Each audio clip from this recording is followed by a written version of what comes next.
ഇന്ന് നമ്മൾ പയറ് തോരനാണ് പഞ്ച് ബ്രേക്കിൽ ഉണ്ടാക്കാനായിട്ട് പോകുന്നത്. അപ്പോൾ പയറ് ഒരു 2 കളറിൽ കിട്ടിയിട്ടുണ്ട്, നല്ല പച്ചപ്പയറും ചുമന്ന പയറും. അപ്പം ഒരു സവോള, അതിനൊരു 7 വെളുത്തുള്ളി, ഒരു പച്ചമുളക്, 2 തണ്ട് കരിയാപ്പല, അരമുറി തേങ്ങ, ജീരകം ഒരു 1/2 ടീസ്പൂൺ, മഞ്ഞൾ ഒരു 1/4 ടീസ്പൂൺ. ഇതൊന്ന് ചതച്ചാൽ മതി, അധികം അരഞ്ഞു പോകരുതേ അരപ്പ്.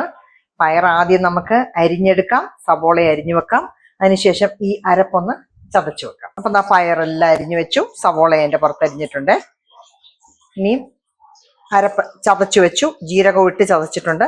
ഇനി മഞ്ഞൾ അങ്ങോട്ട് ചേർക്കുന്നേ. മഞ്ഞൾ നമ്മൾ ഒരു 1/4 സ്പൂൺ മതിയേ, ടീസ്പൂൺ 1/4 ടീസ്പൂണേ. ഇനി നമുക്ക് അടുപ്പ് കത്തിക്കാമേ. കടുക് 1/2 ടീസ്പൂൺ ഇട്ടേ, അതൊന്ന് പൊട്ടട്ടെ. കടുകെല്ലാം പൊട്ടുന്നേ. കടുക് പൊട്ടിക്കഴിയുമ്പം നമുക്ക് അരിഞ്ഞു വെച്ചേക്കുന്ന പയറിലേക്ക് ചേർത്ത് കൊടുക്കാം.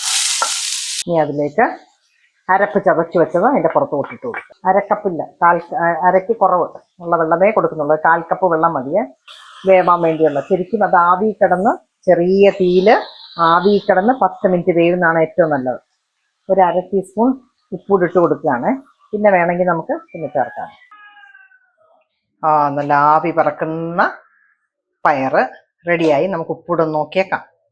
അപ്പം നല്ല പയറ് തോരൻ റെഡിയായി കേട്ടോ.